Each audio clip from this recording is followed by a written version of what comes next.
Welcome to Elevate, the masterclass where we dissect the elements of exceptional achievement and lifestyle design with a focus on personal growth and real estate investing. Now, here's your host, Tyler Chesser.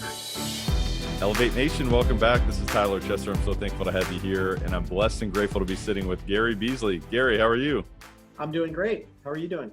I'm doing fantastic, and could not complain really. Even if I did, who would listen? And at the end of the day, I'm super grateful to have a great conversation with you. And one thing that I've just already recognized is that you bring a measured energy with you, and I think that there's a lot to be said about that. You know, because we live in a somewhat of a neurotic society to a certain degree today. But I appreciate the way that you show up, and looking forward to having a measured conversation today. What do you say?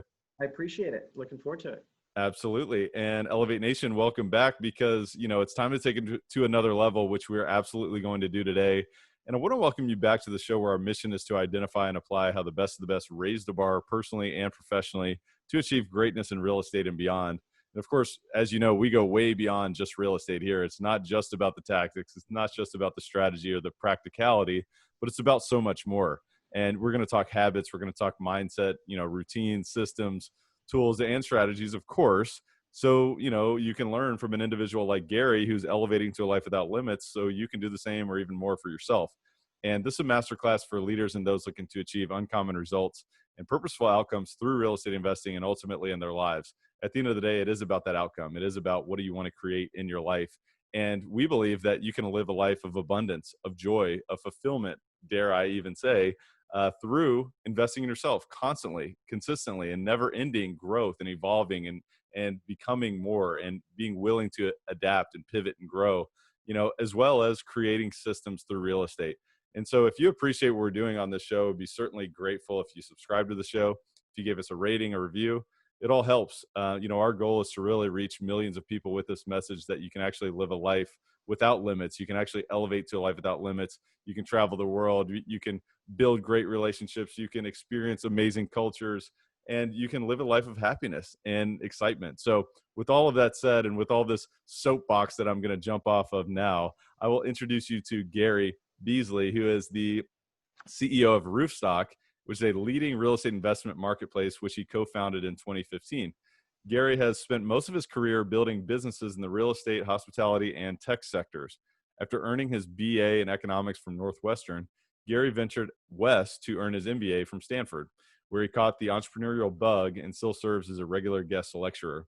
Previously, Gary was instrumental in acquiring and integrating more than $800 million of resort properties from KSL Resorts, and spent 5 years as the CFO of an online brokerage pioneer, ZipRealty, which he led through its successful IPO in 2004.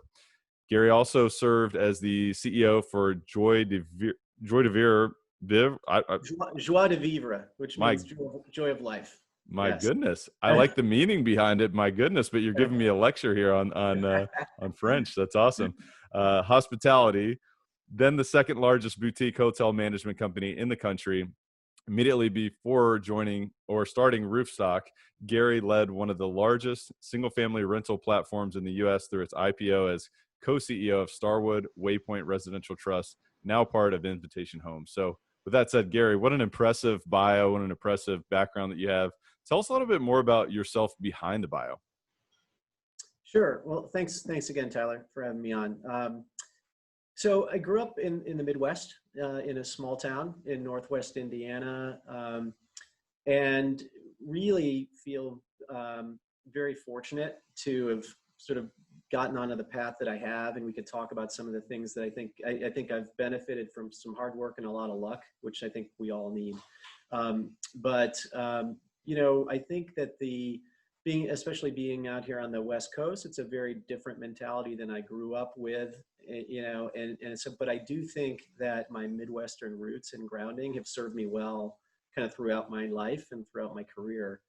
Because you know, those formative years that you spend never leave you, right? And so, you know, I grew up, as I said, in a small town. I ended up going to Northwestern for college, as you noted, and that was a different world. You know, went from a town of 30,000 people to a school, and quite honestly, didn't know how I was going to be for it. In fact, you know, one of the things that we had talked about previously is, challenges that you've overcome or things that have motivated you. And one of the things that my high school guidance counselor told me was, I wasn't going to be successful at a school like Northwestern because people from our town can't do that. Right. And so no one had ever gone to, in fact, my brother was the first kid to go to an Ivy League college. And my school is 2,700 kids, massive high school. And they told him the same thing. He kind of broke the glass ceiling in that respect and opened my eyes to, what's the art of the possible. So, yeah, I mean, I feel like from there, then the more you get exposed to things beyond your own sort of sphere, then you get exposed to more and more things. And as long as you're willing to try and not afraid to fail, there's a lot of different things you can do. Yeah, and there's so much there. You even led off with just saying that, your path was really led with hard work and a lot of luck. And I'm a believer that to a certain degree, you create your luck, or you're aware of opportunities, you're conscious of opportunities and you take action on them. And of course, not all of them work out, but, I find that to be fascinating that you led off with that. And it's also interesting that, you just kind of touched on briefly naysayers that you experienced, maybe even in the early parts of your life and the early parts of your journey. And I know that many of us have heard those naysayers in our own experiences as well. And so I'd love to just talk about that a bit. I mean, was there a moment, when you were sort of experiencing, hey, you're not going to be successful in that sort of, environment? Did you believe that? And if so, I mean, did you have to fight through that for a while, or talk to me a little bit about that?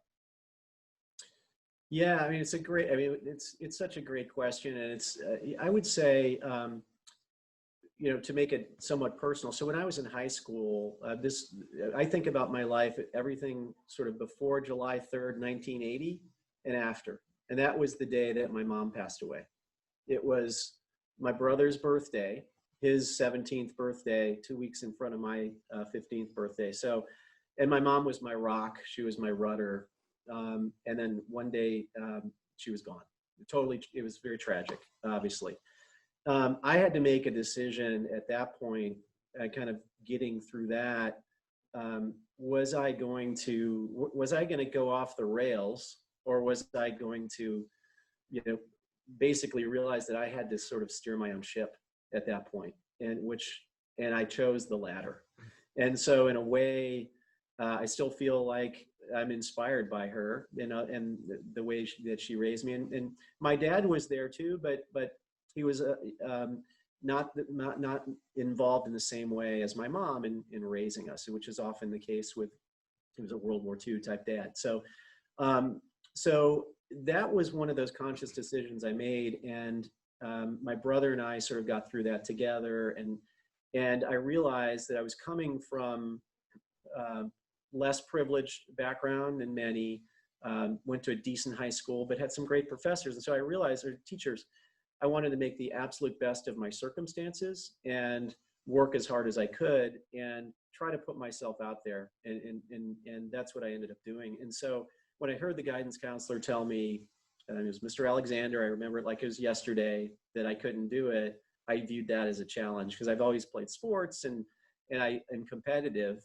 And so I used that as inspiration because I wanted to show Mr. Alexander, actually, I could do it and I'm going to do it. But it very much helped me that my brother did that first. So in a way, I credit him doing that to show me that it really was possible. I like to think I would have done it anyway, but I don't know. But I remember him coming home and talking about that same conversation that I had 2 years later. And I said, well, Greg did it, so I can do it. It was almost your invitation for inspiration to a certain degree. It's like, you had so many decisions that you had to make in that moment when your mother tragically passed away. You had the decision to say, hey, am I going to fold, or am I going to, create something to say, you know what, how can I leave a legacy for her, and to, go in the direction where I'm going to create something. I'm going to, forge my own path. And even that moment as well, when, your guidance counselor said you wouldn't succeed, it's interesting because we all have these moments that we can decide to either say, wow, are they true? Or, are they real? Is that reality? Am I truly, not capable? Or, can I do anything? And I just think it's such a great reminder for us all that at any moment we have a moment for decision, right? Would you agree to that, Gary? Absolutely. No, 100%. I mean, we are our own, captain of our own ship, right? And so, um, yeah, I just can't stress that enough. Is just having that willingness to believe in yourself and to take some risks, and realize that failure is okay. And that was one of the things that I think I have learned since being on the West Coast now for the second half of my life, or a little bit more. Um, Failure is celebrated out here. It really is. Where I grew up, not so much. My guidance counselor's advice was to do something safe and not make any mistakes and sort of just chug along. And by lowering my expectations, I wasn't going to be disappointed if I didn't get into a top school. I would just be fine. Yeah. And it's fine if you just want to be fine, but if you want to really try to self-actualize and get everything that you can out of your own natural abilities and what you could make out of those, then I think you have to ignore those who are trying to sort of bring you down and find inspiration from others who might have a little bit more faith in you. This episode of Elevate is brought to you by CF Capital, a real estate investment firm formed by myself and my partner, Brian Flaherty, where we invest in multifamily real estate communities across the Southeast United States. If you'd like to learn more about our approach, our mission, our acquisition criteria, and how you can learn more about future opportunities, visit cfcapllc.com. Again, that's cfcapllc.com.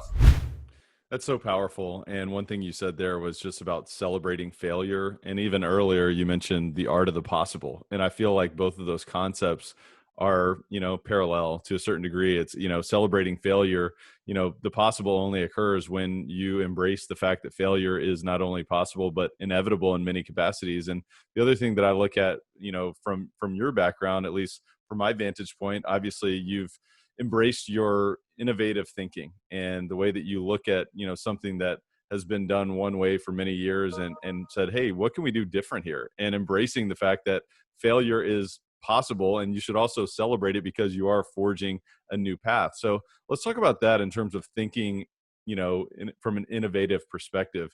I mean, how have you trained your brain to be innovative? Is it just the people that you surround yourself with, or your education that you've come up through, or talk to me a little bit about innovative thinking? I think part of it is my natural, the way I'm wired, just my natural personality is I get bored if I'm just maintaining something. And I want to find better ways of doing things. So it's just a natural sort of curiosity, I guess, and desire to create things. And that's where I get a lot of satisfaction, is seeing problems or opportunities. And I like to think that I'm reasonably good at sort of connecting dots and making things happen and leading towards goals, as opposed to just sort of managing something that's already created. I think there are others out there who are better at that than I, because I am not as passionate about that. And there's absolutely nothing wrong with just leading things that are wonderful, stable organizations. And maybe at some point in my life, that's what I'm going to want to do. But that doesn't, I don't jump out of bed getting excited about doing that. What motivates me is, creating things that haven't been done, or fixing things that are broken, rallying teams, those types of things. And I've just realized that I like going into places where I think there's going to be opportunity down the road, and sort of work towards that. So if you could have a tailwind behind what you're doing, or kind of see a convergence of, where an opportunity might be, and then take advantage of that in some capacity, I find that motivating, and I'm just inspired by it. And so that's what I would just encourage everybody. Whatever you do, you want to do something where you jump out of bed, ideally, and are kind of excited to jump in and do it. And that's what building businesses is for me. Totally. And I would imagine that you've had to surround yourself with folks that perhaps jump out of bed to maintain or to Totally. facilitate and to integrate your ideas, right? Has that been something you've experienced along the way? 100%. I mean, that it's a obviously it's a team effort, right? You can't do anything totally by yourself. And I've been fortunate to be able to find the right teammates to bring together. And there's certain things that I'm not as good at, certain things I'm reasonably good at, but finding people where we compensate for each other's weaknesses and then together can build something together. I think it's also a big part is recognizing your weaknesses and not being afraid to compensate for them by bringing in really, ideally, even more talented people than yourself. To I'm always trying to hire people smarter and better than I am, and Absolutely. and so that's the way you really build, I think, teams that can win.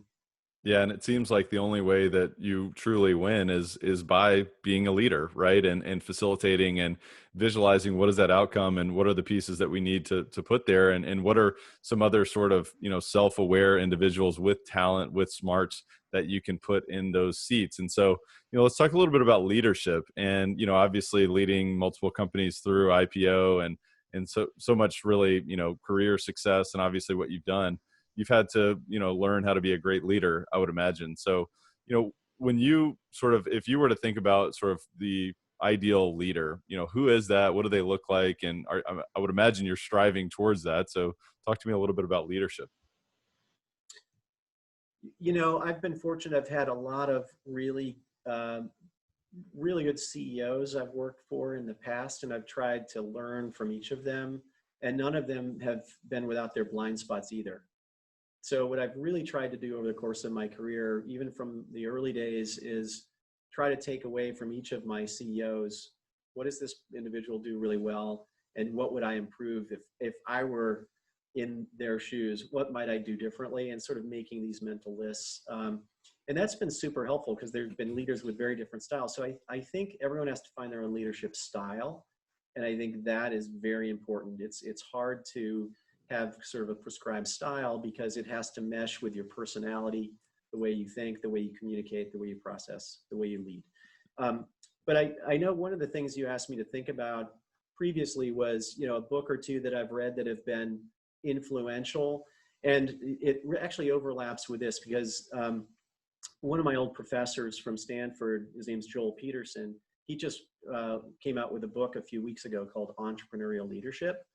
And it's awesome. And it really, I felt like I was finally reading a leadership book that was describing what I've been trying to do as a leader. And basically what the book articulates is a model for what he calls an entrepreneurial leader. And his thesis is there are many, many different types of leaders you need to be. He says there are 5 different types of leaders. There's a presider, which is basically like I talked about, you're presiding over an existing enterprise.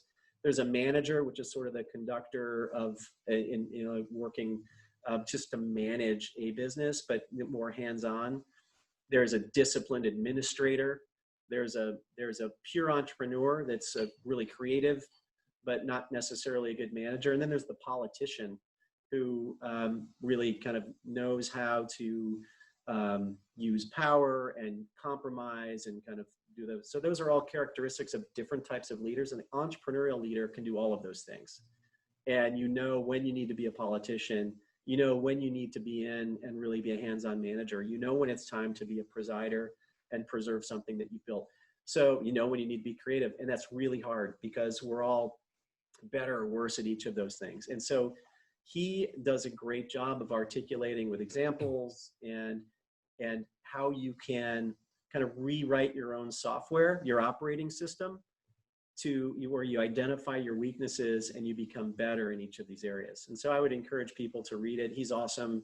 And Joel was the chairman of JetBlue Airlines for many, many years.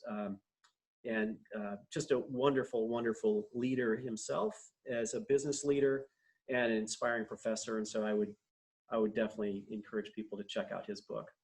Yeah, that's super insightful. And I appreciate you sharing that because it really resonates with me. And I'm sure it resonates with many of the listeners in that, when you're an entrepreneur, you've got to wear so many different hats.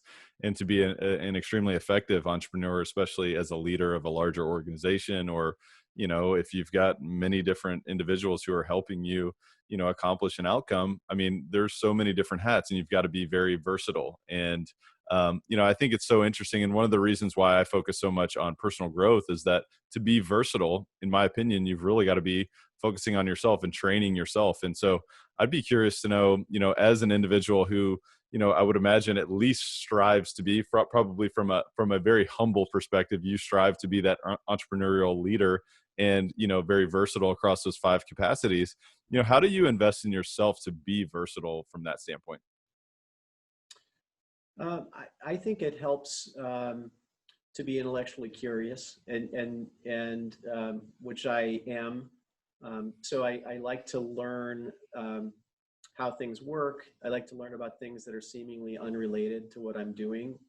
I find that a lot of times those end up providing perspective and helping. I think what's I've gotten better over the years of being a good listener. And I think that's one of the things that the best leaders that I've seen really do. I think the worst leaders oftentimes are just spout off.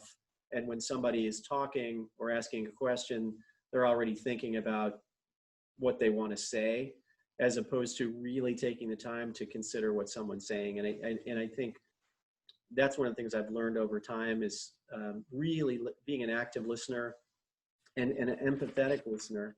I think that actually helps you not only be a good leader, but a better negotiator in lots and lots of different things. And it's easy not to be an active listener. And that's one of the things, sometimes I have to remind myself of that, where I'll be at an all hands meeting or something and someone will be asking a question and I'll find myself thinking about how I want to respond. I'm like, listen, she's not even done with her question. I don't even know where this is going. Just wait, digest it, think before you speak. And so I think those are a few things that I've learned that have been helpful. That's very powerful, and I can say for sure that I've really had to practice that skill in doing the podcast. I It's because bet. I could Yeah. either think about my next question here while you're talking, or I can truly listen and understand what you're saying, so we can engage in a more insightful conversation. And it's very challenging, but it's a worthwhile endeavor. Talk to me about active listening versus passive listening. You just mentioned that, and I wanted to dive a little bit deeper into that. How would you delineate the difference? Yeah. When I think about active listening and passive listening, you're sort of the words are coming in, but you're not actually trying to discern what this person means or put yourself in their shoes. And so when I think about active listening, I'm actually trying to put myself in that person's shoes and understand what they're trying to convey and why they have that question or that perspective. And that allows me to tailor my response in a way that I think is going to be much more on point, because depending on who's asking a particular question, it could be the same words, but it could mean something very different, because I kind of appreciate where they're coming from more. And it's just this simple idea of really trying to think about everything that they're saying and not just trying to position a response that you think is going to be well received or appropriate for the audience. You see that, you understand the difference. Oh And yeah. Yeah. And having the perspective of that individual, and what are their needs, what are their desires, who are they as a person, and, how can I possibly relate to them as a human being based on maybe some, primal needs and desires that I may have. And, that's one thing you mentioned earlier, intellectual curiosity. That's one thing that I'm so intellectually curious about is just human behavior and the, autonomic or anatomic, sort of reactions that folks have, and understanding that. So I'd love to just kind of dive into intellectual curiosity. I mean, is that something that you also relate to in terms of understanding just human behavior? Or what else are you intellectually curious about? I'm sure it's endless, but just curious. it's endless. Yeah, I think I'm curious. Another book that there's several other books. There's a really interesting book called Sapiens. There's one called Guns, Germs, and Steel, which I think is fascinating, which is really trying to understand kind of the history of man, right? And all of the different influences, why societies have developed in different ways. And a lot of it has to do with just the geography of where they were, weather patterns, what type of animals were there, whether, disease was brought there. You think about all these complex systems. And so I'm fascinated by how things have developed, how people have evolved, how societies have evolved, and how little things that seem like they're very trivial could have such dramatic impacts. And so when you think of it, I think about society and the way those develop aren't that dissimilar to the way companies develop, or cities, or even on a smaller scale. And so then we can learn some of these things from these complex societies and how things develop. And it seems unrelated to what you might be doing on a smaller scale, but I actually think it gives you that sort of perspective. So definitely curious about that, how people, what motivates people. I'm fascinated by politics. I think that's always really interesting to understand people's perspectives there. I'm interested in, things like biology, and I'm very interested in alternative energy. I actually had a stint running a solar technology company. So I'm a big advocate of alternative energy. And so that's something I ended up, I didn't know anything about alternative energy or the solar industry. I started off doing some consulting for a company. They roped me in to be CFO. We raised around the capital. And within 6 months, they made me the CEO of this company. So it was a fascinating life experience, but I went from knowing nothing about solar to running this complicated solar technology and development company. And I had to learn a lot about how solar energy works. But ironically, my naivete about it was an advantage, at least initially, because since I didn't know anything about it, I had to learn. And I built a model that started with photons from the sun down to the cost of energy that we were producing. And I made this presentation to the board where all the losses were and things like that. And they said, that's the clearest explanation we've ever heard of our business model. That's great, because I'm a simpleton when it comes to this. I had to actually think about the business from the light to the levelized cost of energy we were producing. And this is where we need, and this is what this means we need to get to in terms of production costs to make the business viable. And if we can't get to this, then I don't think it's a viable business. So we should talk about what needs to happen to get to this. And so that's where you could sort of take it as a challenge and say, I don't know anything about it. Because I thought about it when they said, we'd like you to be CEO, saying, I'm not really qualified to be CEO, right? Because I'm not a scientist. I don't know how to pick the right path here. But I convinced myself that I had enough humility and enough judgment to rely on my, the people who are working on the science to make recommendations and back that up with math and things that I could make decisions without actually understanding the science behind it. But I ended up learning a lot over that couple of years that I did it. And who knows, at some point in my life, I may end up doing something again in that space and now know something about the energy markets that I didn't know before, but it was just one of those interesting life experiences. Yeah, that's super interesting. And it's almost like you approached it with the beginner's mind, with the Yeah. humility of a beginner's mind, and you were able to bring ideas from your own perspective that may have not been clouded by the ideas, and, really perhaps some level of stagnation from, people just being so much in that bubble. Would you say that that was an approach that was useful in that perspective? In retrospect, I think it was. I didn't realize it at the time. You're right. In a way, it's helpful as an entrepreneur, because you're trying to do things that have never been done before, so you're not sort of clouded by or encumbered by that legacy thinking, which tells you this is the way it needs to be done. So I think that is right. I mean, it's kind of going back to first principles oftentimes. People have different opinions about Elon Musk, but you look at some of the things I read about SpaceX and how he went back to first principles to build a rocket. How do you build one that actually can land, that you could reuse, and you could, it's really amazing kind of thinking there, and very few people can pull that off. I do think having that willingness and ability to go back to first principles is something that we could all ask ourselves in our own lives and our own businesses. What are the fundamental constraints, and what are the fundamental things we're trying to solve for, and not be encumbered just by the way it's currently being done. Yeah, that's really, really interesting, and simplifying and not getting too overly complicated, thinking about, what are the fundamental principles here? What are we actually looking to accomplish? How can we back into that? I think that's so fascinating. Yeah. And leading into your business now related to real estate and obviously with Roofstock, I mean, how did you take those experiences into what you're doing now, and how's that moving you forward? Yeah, so I guess I've always been attracted to real estate.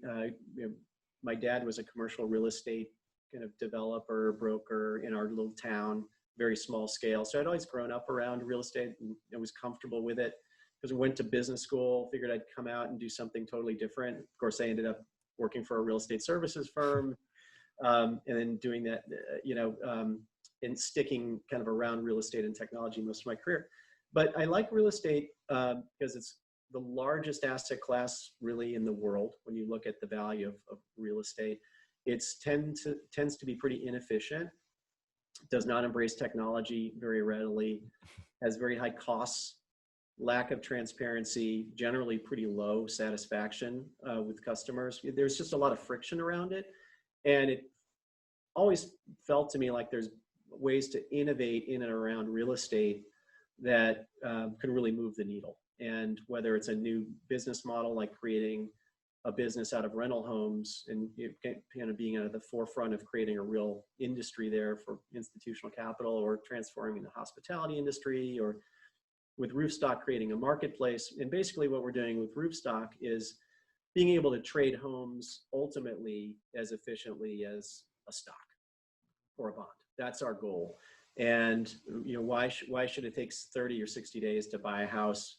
Why can't you do it in 30 or 60 seconds? And what are the barriers to doing that? And so that's what we're trying to build. And so we've built kind of like an Amazon for houses, where you could come to our site, you could shop homes all over the country, you could buy them in an online environment where all the diligence is done in advance.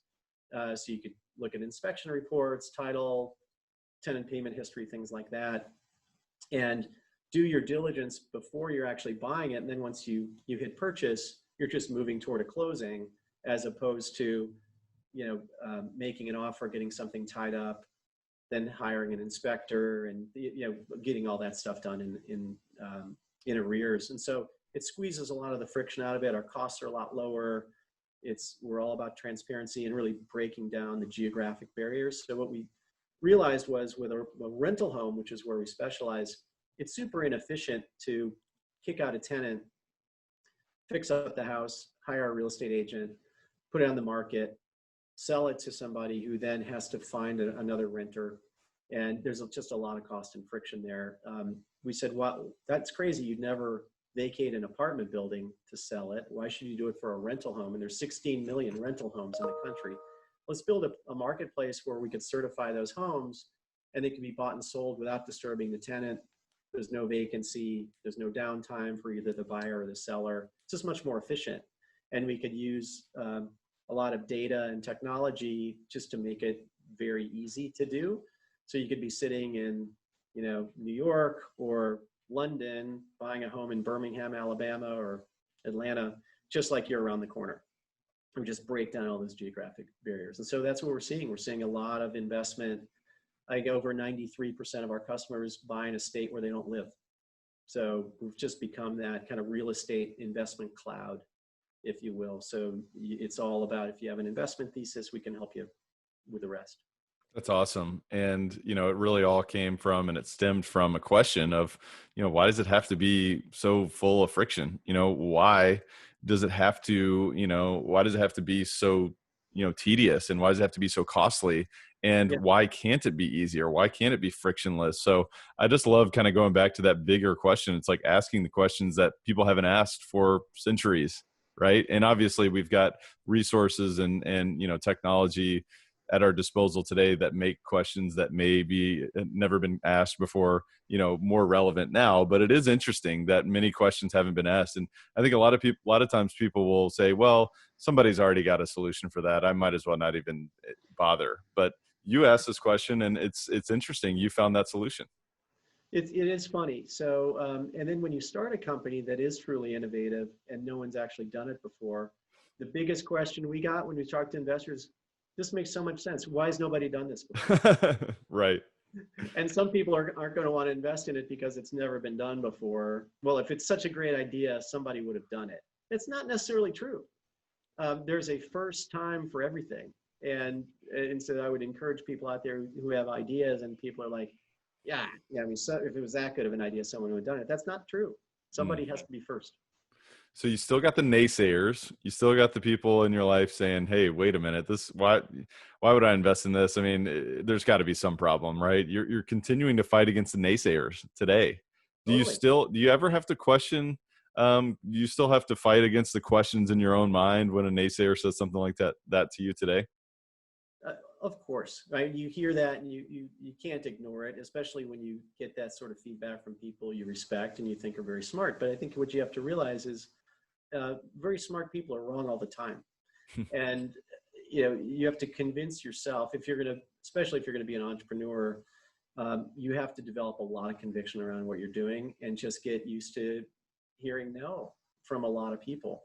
And that's okay. It doesn't take, I have a good buddy who recently got funded for his company. And he told me he had 111 no's from VCs and got one yes. And he raised $41 million. So it only takes one. And so I think when you think about the characteristics that it takes to be a good entrepreneur, I think first and foremost, it's this persistence. And when you get told no, you can't say, okay, well, I guess this isn't a good idea. Like, okay, if you don't get it, you don't get it, you don't get it. You have to let I think those setbacks, instead of getting discouraged, I think you have to get more determined. And it's those entrepreneurs who do not stop that eventually it will likely happen if there's a chance that the idea has a kernel of being right. I mean, it has so many things have to go right for a business to get off the ground. It has to be obviously a decent idea. You have to find product market fit, customers, financing, build a culture, all that kind of stuff. But unless you are really, really, unless you have the grit to deal with all the difficulties around it, it will fail. And you just have to be committed to that. And you can't take those criticisms to heart, because most people aren't going to ever start a company. You know why? Because it's really hard. And most of the time it doesn't work. But when it does, it's incredibly fun and incredibly rewarding, both intellectually and hopefully financially, if it works out well that way. But if you're doing something you're passionate about, then it's not like work. It's right. You're creating something, and you're working toward a real goal, and that's what I love about being an entrepreneur. But I just can't. I can't tell you how important it is to, and I tell this to my kids as well, just keep pushing through. And without that, it's likely not going to happen. The success isn't going to drop in your lap. Yeah, I think it's so interesting, just as entrepreneurs and folks that are trying to build something, we have to fight against our natural human conditions, like persistence, in my opinion. And there's no science behind this, but I don't feel like it's natural, right? It's an uphill battle. And when you have a setback, it's normally you want to say, well, I probably shouldn't go down that path, but you have to fight against that. And I think there's a lot of growth in that. The definition of insanity, right? Doing the Right. same thing over and over and expecting a different result. Well, I'll tell you what, all entrepreneurs have a degree of insanity, if that's the case, because you're talking to people and they're telling you it's crazy. No, we'll get back to you, and they don't. And you're like, well, okay. The natural thing would be to say, okay, well, this doesn't make sense. I should be doing something else. Yeah, absolutely. Well, Yeah. this is a great reminder for somebody listening that's had that no, maybe 100 times, maybe even more, that's just thinking about giving up. But you know what? Maybe you're 1 inch away from striking oil or striking gold or whatever. I mean, obviously I'm talking in metaphoric, description, but it is so interesting to recognize that you've got to continue to be determined. You've got to continue to utilize grit and be persistent, because ultimately God's delays are not God's denials. I believe that, and if you continue to push through, I think that anything is possible. And it is all about commitment. It's not about being interested, and thinking about, hey, I'd love to drive the Lamborghini and have the flashy lifestyle. It's about, how committed are you? Because sometimes it's a reminder that roadblocks are the test for your commitment. At least that's been the case for me and many other folks that I work with, and it's Totally. exciting. Has that been your experience as well? Absolutely. I think you could look at setbacks and in different ways. So, for example, the first time I applied to business school, I just applied to Stanford, the one school I really wanted to go to, and I didn't get in. And the guy who wrote my recommendation from my firm took it upon himself to reach out to the admissions director and find out, see if he could get any feedback for me. And the feedback was, looks like a good applicant, but we have a lot of great applicants. Doesn't have quite as much leadership experience at work, and his GMAT scores are good, but they're not great. So that would be my feedback. So he sat me in his office and he goes, all right, Gary, if you really want to go to Stanford, here's what you need to do. You need to take a Stanley Kaplan class, and because I know you didn't really study for it, ace the GMAT, and then I'm going to give you 2 projects to run over the next year, and you're going to be able to write about your leadership and how you've grown in your 3rd year here. And so that's what I did. I took the class, and he gave me some projects to run. I reapplied, and I said, this is what I've done over the last year, and I got in. And so it was, to me, it was like this idea of getting more determined rather than, just moving on. But it taught me a couple things. One is, when you get denied, if you could find out the reasons of why it didn't work and address those, and then you have a fighting chance. I was lucky that he took the initiative to try to get that feedback from me, because absent that, I didn't really know. I thought my GMAT scores were fine, and I thought I had plenty of work experience. So I would have reapplied and probably would have ended up going somewhere else. And who knows, I may have been more successful, or I don't know. But it's been a good path for me. But it worked. And so I now try to do that when I come across people and can help them in a way like that, and say, it took him 15 minutes to make that phone call and get that feedback, and it changed my life. And so I try to do that whenever I can take 15 minutes or 30 minutes and do something that could, maybe, help someone in that regard. I find that very personally rewarding, and I think about him all the time.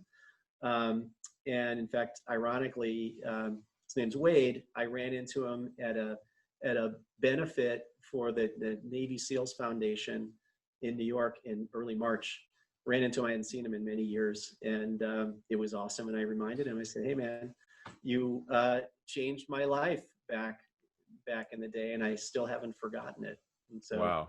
That's incredible. That's an incredible story. And it's one of those that, it's like face the brutal facts, right? Sometimes we don't want to know the bad news. It's like, oh gosh, I got denied. So I'm awful. I can't believe that. And I don't even want to know why I didn't get accepted. And I just give up. I'm going to go on another path. But when you get that actionable feedback, not only have you shown, the universe and that other party that you're willing to go the extra mile and several extra miles, perhaps, if you're willing to take action on that, then, hey, look, here's what I've done. I'm making an argument as to why, I'm willing to be coachable and resourceful and all these things. So that's a super inspiring story. And I know that we've all got something that we can take action on right now that we can apply that for. So really appreciate that. And Gary, I want to be super respectful of your time. I want to transition into our rapid fire section. We call it the Rare Air Questionnaire. It's all about being uncommon. It's all about going the extra mile. It's all about raising the bar and elevating to a life without limits, because it is about, in those moments of decision, what you decide to do. Are you going to go down one path? Or are you going to go down, the opposite? And so I think it's a great reminder for us all here. And I've got just a few questions for you. You've already talked about a few books, so I'm going to push you a little bit further here. If you had to point to 2 or 3 of the most impactful books beyond what we've already discussed, what would those be and why? Yeah, I mean, I would say one book that I found particularly inspiring is Unbroken. I don't know if you've read that. Louis Zamperini. I actually met him a year before he died. He spoke out here and found that incredibly inspiring. And so as we talk about grit and determination, I can't think of a better story than that. I mean, that is an absolutely just incredible one. So I would say I find inspiration, and I've probably read that book 2 or 3 times now, because it just reminds you that you could pretty much if he could do that, you could overcome pretty much anything. Are you someone who's seriously looking to elevate your life, your business, your real estate portfolio, your cash flow, your deal opportunities, your access to opportunities, your network this year?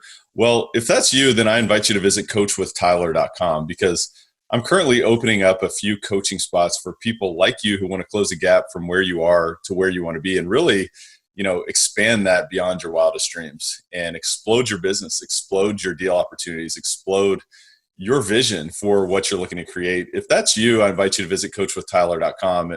I really have to tell you that this is not for everyone. This is only for those who are decisive. They're committed. They're willing to do whatever it takes. They're willing to invest time, energy, and resources into themselves to get to where they want to be and to live a life without limits, to elevate to a life without limits, which is really what we're all about on this show. If that is you, again, I invite you to visit coachwithtyler.com. Again, that's coachwithtyler.com. That's awesome.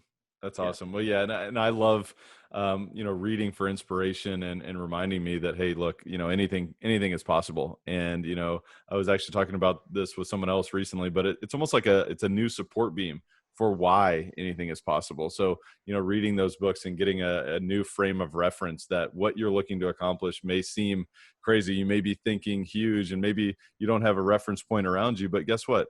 There are other people who have done massive things. You talked about Elon Musk. You've talked about all of these other inspiring sort of circumstances that have occurred in your life and others that you appreciate. So I just love books for that, and so many other reasons, obviously, from what it can develop in your mind and just so many other. I mean, I could go on for hours and hours and hours on this topic, but I appreciate you giving us a look there. Talk a little bit about, what's the biggest way that you would say, beyond what we've already talked about today, that you elevate your life on a daily basis? Well, I would say for me, I laugh a lot. I think it's important to find joy in what you're doing on a daily basis. I'd stay active physically. So I try to do some sort of exercise every day. I like to mountain bike, I work out. And so I've gotten much better at that. When you look at kind of the benefits of COVID and being sequestered, I now have no excuse not to work out because I'm not, at the office getting back late or whatever. So I find I feel so much better. And so even when we get back to that, I'm gonna hopefully maintain that in my life. I try to maintain balance and take breaks. And I mentioned to you before we got on the air, I just had a virtual coffee with 8 people in my company, and we were talking about how to deal with stress. And one of the things that I do is I do try to take regular breaks during the day, and go for a walk. I meditate on it. I try to do that at least some period of time every day to really clear my mind. I find that helps tremendously. And I also reach out to people who are friends, either family members or friends who have nothing to do with my work life. And I find that that's a great escape for me. If I could go have a 15 or 20 minute conversation with a friend who I might not have talked to in 6 months, it really takes me away. And then I actually feel like I come back refreshed. And that's something I started a few months ago, and really during the quarantine period. And I found that that's been a really nice tool for me to kind of virtually, because we lack this connectivity now with people. I'm used to being in my office with 100 people and it's chaotic and all that. And so now it's I'm here at home or, wherever we are at that. So I think as social creatures, we lack that. And I don't really get that with social media. I don't find the same level of connection. In fact, sometimes I think social media can make us feel more disconnected than ever because you're just looking at everyone's highlight reels. I get much more of energy and positivity from actually having these conversations. Yeah. Wow. There's so much there. And I mean, honestly, all of that is a topic of even a much more wide ranging conversation than we've already had. But I just think there's so much value in just, a few of the things I'd highlight is just, laughter, being willing to, cut up a little bit and not be too serious. There's so much value in that. And I have to remind myself that too, because I'm so driven to create massive results and to help other people and to do big things. And I would imagine most of the people listening to the show feel the same way, but you know what, we have to enjoy, we have to have fun, we have to laugh. And so there's so much value there. And of course, exercise too, no matter where you are in your life. I mean, we're still human beings. We're still, at the end of the day, we're animals. We've got to think about, our vehicle and who we are in our bodies and what that can make us feel like and how we can pour into other people when we feel good. And if we can last, longevity, we can impact more people and we can do greater things. So there's just such a depth of wisdom there. So is there anything else you'd add to that? No, I think you actually summed it up really well. Yeah, I mean, like I said, and laughter has been proven to be probably the best thing for stress relief too, scientifically. So I think making that a goal of not taking ourselves too seriously, and whether it's with your family or with your company, I do think as a leader, I think it also shows a lot of vulnerability, and create an environment where when it's like breaking bread together, laughing together. I think it's just a very healthy thing. Yeah. And then also, a couple of things you mentioned there as far as meditation. I mean, it's obvious that you have a practice of meditation. I mean, you show up with presence, you show up with a calm energy, and that, that obviously comes from a long practice, a consistent, daily practice, which is also a great takeaway for the audience.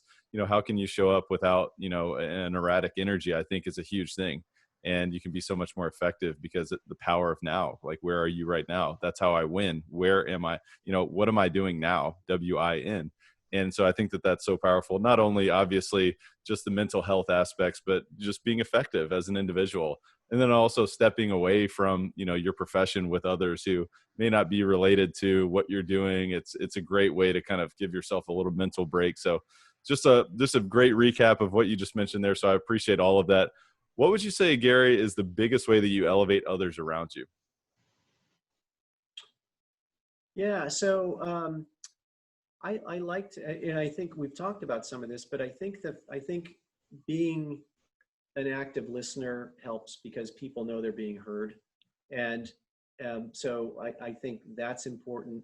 I hold people to a pretty high standard, but also try to remove the blockers to their success. And so I think there's an element of giving people stretch goals and then helping them achieve them and helping them with making them accountable, but also making them feel supported. And if those goals aren't achieved, trying to help them realize why. Whether was it an exogenous factor that nobody can control? That's cool.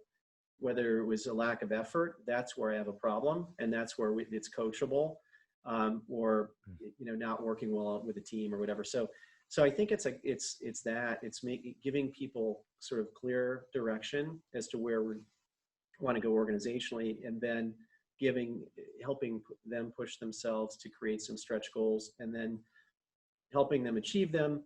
If not, provide the right coaching, and also giving them license to fail, which we've talked about. If you don't achieve them and it's for reasons that are beyond your control, that's life, right? That's okay. Yeah. I'd say that's the definition of great leadership right there. And it is so inspiring to see, folks stretch and accomplish things that they maybe didn't originally believe were possible, and you giving them the resources and the empowerment to make it happen, and also the space to fail, because we all make mistakes. And if you feel like you can't fail, then you're never going to strive for something more. And that's really been the great theme of our conversation today. Cool. I love it. Gary, what an amazing conversation today. I really appreciate you. Any parting thoughts or words of wisdom that you'd leave with Elevate Nation today? I just got to say, I've done a number of podcasts. This has been super interesting and refreshing because your title of this, the whole theme of elevating, I think is really, really a powerful one. A lot of times these conversations can get extremely tactical and mundane, and some of these themes that we've had a chance to talk about, I think, are more universal truths that people could then apply in their own way and maybe digest. And what I hope is maybe there's one or two nuggets out of this that most people can get, and at least maybe have a positive influence on their life. And we could have spent an hour talking about Roofstock and how that works, and that's all great. People can go check that out, and maybe they want to do some real estate investing, and that's a whole, but that's much more tactical. This I enjoyed, and I applaud your approach to the show, and I appreciate your having me on. Well, I'm super grateful for those kind words. And, I do believe that anything is possible if we open ourselves up to curiosity and allow, sort of our minds to take us, where our minds want to take us, and, allowing ourselves to be who we truly are, and listening to the profound truths that are, applicable to many different tactics, many different strategies, because, most of the folks listening here are, entrepreneurs, they're real estate investors, they're aspiring real estate investors, they're business owners, or, they're wanting to make that leap so that they can elevate. But it is so interesting how, if we apply the things that we talked about today in terms of taking risk and being persistent and being a leader, you can apply those to anything that you're doing, and you can create such an amazing life. And at the end of the day, what else are we here for? We're here to create an amazing life for ourselves, for others, for others around us, to inspire other people. And I think it's so inspiring. And I'm just so grateful for your presence today, Gary. I'm so thankful for so much wisdom that you shared with us, because there is absolutely a ton of nuggets of wisdom. And I just want to thank you again. And with all that said, tell the listeners how they can learn more about you, about Roofstock, and how they can engage with your company as well.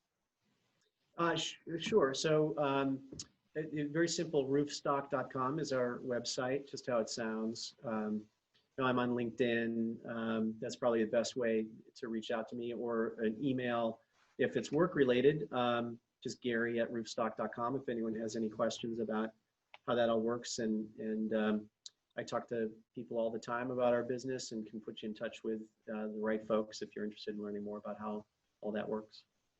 Absolutely. That's roofstock.com. Of course, we'll put the link there in the show notes, and you definitely want to learn more about what they're doing, because it's exciting. There's no barriers to investing in real estate. It's very, very easy and innovative, right? If you just want to be inspired, you just want to learn more about, how Gary is raising the bar, how he's pushing, the limits and leading other people, you certainly want to engage there beyond just the investment opportunities. So take a look there. And beyond that, I definitely want to encourage Elevate Nation to re-listen to the show, because as I mentioned, I truly believe there's so much wisdom, there's so much profound knowledge here that you can apply to your life immediately. And, what I would do is identify, what are the top 3 key distinctions that you can apply in your life, and what can you do to share this with someone else? What can you do to pay it forward and elevate someone else around you?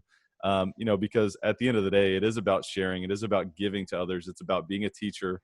And it's also about taking massive action, because the only way to, really get that inspiration and really to fail and to, embrace that failure and to create something new and to create, and elevate to a life without limits is about putting it into action, because knowledge is only potential power. So with all of that said, Gary, I just want to thank you so much again for being on the show. Absolutely, Kelly. Really enjoyed it. Absolutely. Elevate Nation, thank you so much for tuning in, and we'll see you next time. Thank you for listening to Elevate. If you enjoyed this episode, be sure to rate, review, subscribe, and pay it forward by sharing with a friend. Most importantly, take this opportunity to elevate your results by taking immediate action on what you learned. For more, visit elevatepod.com.